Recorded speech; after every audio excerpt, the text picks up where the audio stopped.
Hello YouTube, you join me on a lovely sunny April morning. It's late April and I am going to at last be sowing some of my early spring seeds. We have oxeye daisy, we have some cosmos, and we have some cornflower. Now I bought these online just looking for the cheapest one.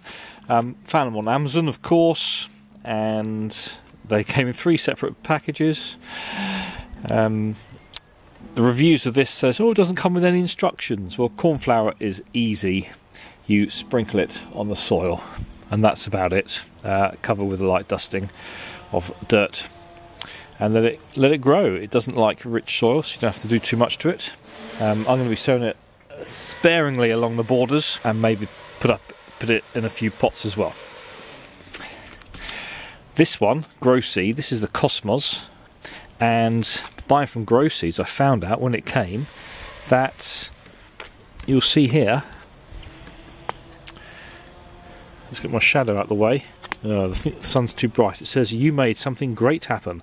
This packet has provided one person in Africa life-saving water for 1 week, and apparently that person lives in Malawi, so that's good. So I've got the cheapest seeds and they've put a donation in to somebody who gets fresh water for a week, so very pleased about that.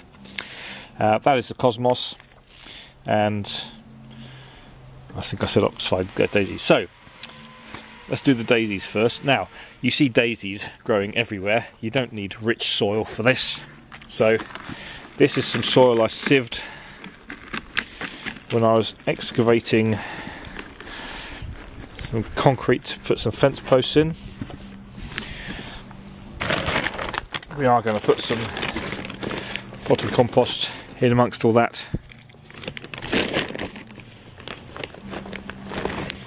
Give it some richness.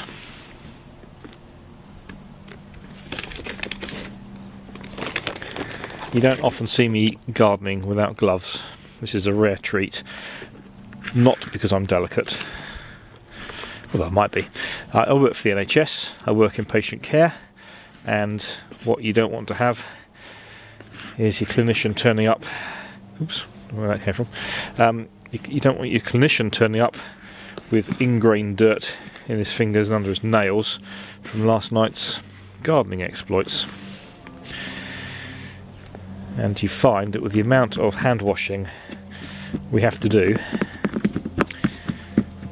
that our skin gets very dry very, very quickly, and clinically dry skin is hard to keep clean because it's not as smooth. Lots of little minute cracks and crevices which germs and dirt can get into. So we're supposed to moisturise 5 times a day if we've got particularly dry skin. Being a bloke, I don't tend to do that, but as much as possible now, I protect my hands when I'm doing DIY or gardening. Even so, they do feel a lot drier. You see, I've got to clean that up quite severely before I next see a patient. Right, these aren't the seeds that grow in your lawn. These grow up to about 2 foot tall,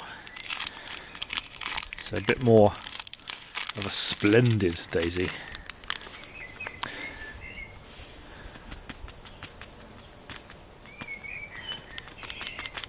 Got plenty of seeds in there. Sprinkle away, just so that's going to fill that tray up quite easily.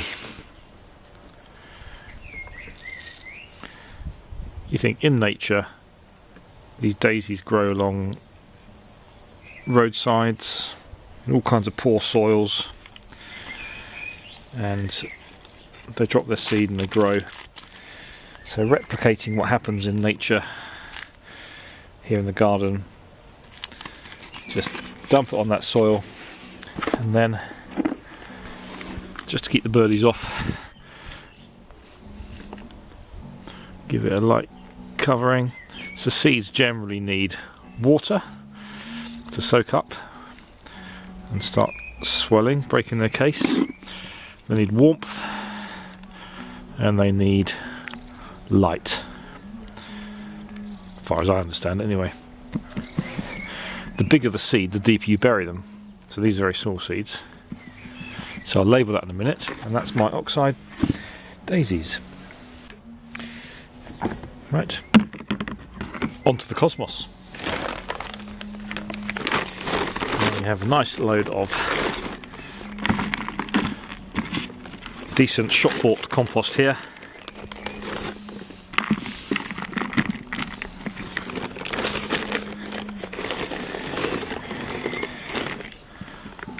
Actually, I've just seen the label and this is topsoil.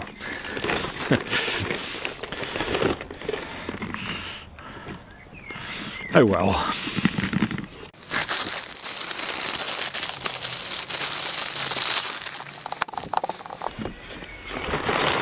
When you think that we on YouTube do things like this without a production team, it makes you realise that when you see people like Monty Don doing this on Gardeners World on BBC, they've got sound recordists, they've got people holding a camera, getting to the right position. He can stand there, present the camera. But you realise just how many takes they must take. And for them, of course, because it's going to be pretty good quality, unlike this channel, when they reset and do another take, they must clear everything away, so they'll empty this out and get another tray out or whatever and do it. Quite a lot of faff. So I hope you realise this is not professional. I'm not even monetising this channel. I'm getting absolutely nothing from this. I just like passing on a little bit of information, and hopefully you get a bit of enjoyment just seeing what I'm up to in this garden this year. And if you can pick up some hints along the way, if I can help you in your understanding, great. And maybe, of course, you would like to comment and say, "You idiot, you've done all that wrong." And we can all learn. I can pass something on to you, you can pass something on to me. Probably not the best phrase to use at the end of a pandemic. Well, I hope it's the end of a pandemic. I think we've all had enough of this. See, you come to DadTube not just for gardening advice, but for a little bit of philosophy as well. Because dads are like that. Well, some of them are. I'm having great trouble trying to get this packet open. You tear along the dotted line, and that doesn't open it.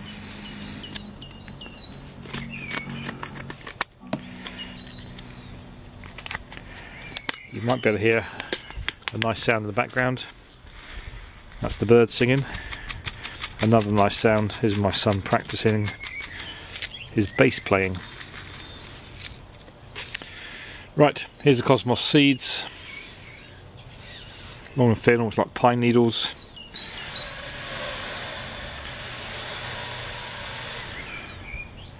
So I saw somebody commenting on the video I made on the clematis where I said something about Joe Swift had done something in Gardeners World magazine donkeys years ago, and they liked that expression. That's a familiar expression in my use of English for a long time ago. Here's another one. I scatter the seeds, higgledy-piggledy. So back to the topsoil, get my hands dirty.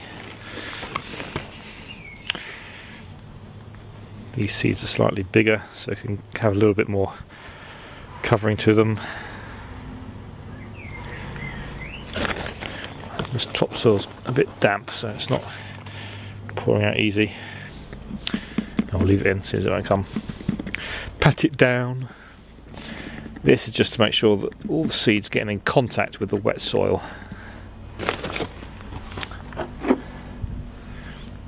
Otherwise it's not going to absorb the moisture, the husk's not going to swell, the seed's not going to be able to burst out. So that's cosmos. That needs to be probably pricked on, and that before being finally planted out.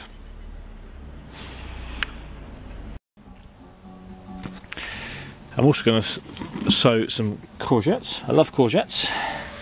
When I had an allotment, I would grow about a dozen plants, and people would always say, "Oh, that's too many." It's not. I love courgettes. And the great thing with growing your own veg is you eat the veg in the season it grows. So yes, in the summer I had a spell of eating lots and lots of courgettes, but then that dies off, and then you're back to supermarket courgettes maybe once a week for the next few years, no, the next few months, and then the glut comes again. But you know, after this glut there's another glut. So in September I'm eating lots and lots of homegrown pears, and they're absolutely delicious.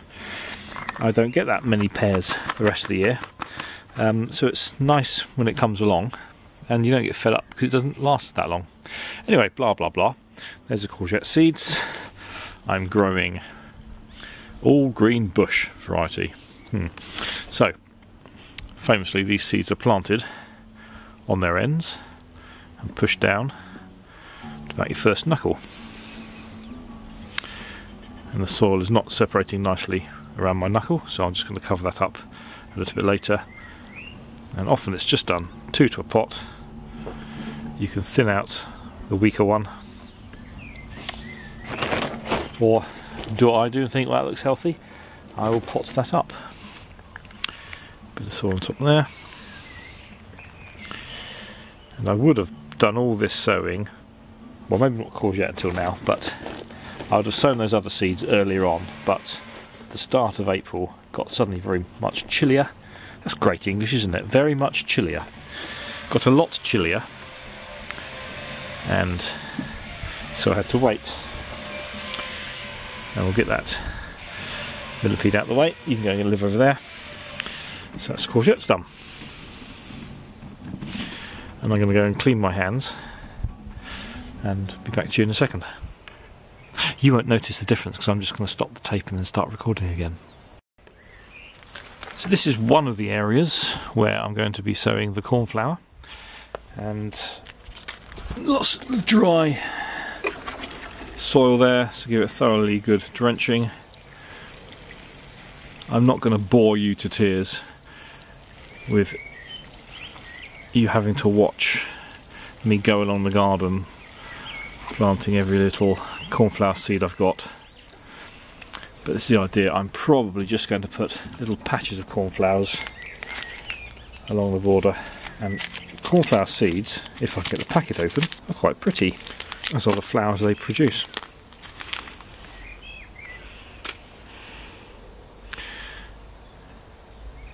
Like tiny little short-handled brushes. So scatter them on in that patch, and I'm probably also going to get some large pots and plant them in there as well to put in the front garden, because hopefully the daisies and the cosmos and the Japanese bloodgrass will provide a nice bit of colour in that brick planter I've got at the front, and on the gravel I have a couple of pots of cornflowers. So we're just going to cover that light dusting of just normal garden soil. As I say, cornflowers do not appreciate rich fertile soil. And lastly for this morning, on this little patch of ground, I'm going to sow some wildflower seeds. It's from Livermore. Not quite sure what's in it. It says there's no grasses. You can see definite sunflower seeds there. Don't know what else. Comes in this little pouch. I didn't buy them. This was a gift from my wife's uncle. Last year, during the first lockdown, he was shielding. Asked my wife to get some plants, NL plants. So she did, and he was very thankful. And he sent us this, I guess, as a little thank you. So scatter them about, see what comes up. I've taken too much and I'll put all that back in a tiny little packet now. Again, we'll have to cut. Here we are, post cut. So I'm just going to put some of that soil over the top. That's the soil that came up from underneath the concrete that I'd hacked into at the weekend. Just to cover that up. Keep the birdies off it. Doesn't keep the cats off. We have a cat's nicely sieved or raked or dug over loose soil. I think, ah, that's a nice toilet.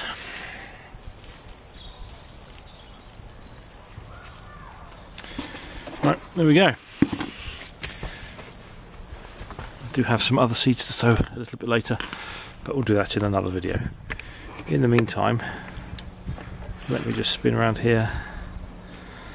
Last Friday night, it's Tuesday today, last Friday I sat out here in the evening sunshine and just looked at these lovely tulips. They were just starting to dry up at the edges, and now you can see that they are well on their way.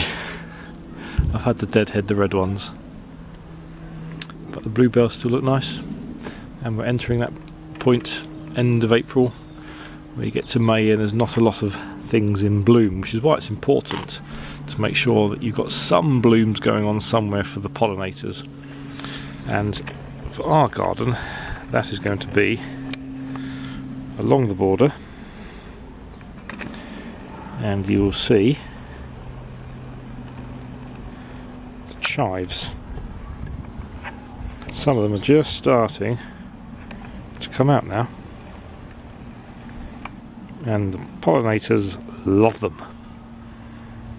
So there we go. That's our roundup. Last Tuesday in April. Tune in next time for more exciting exploits in this very boring garden. Bye.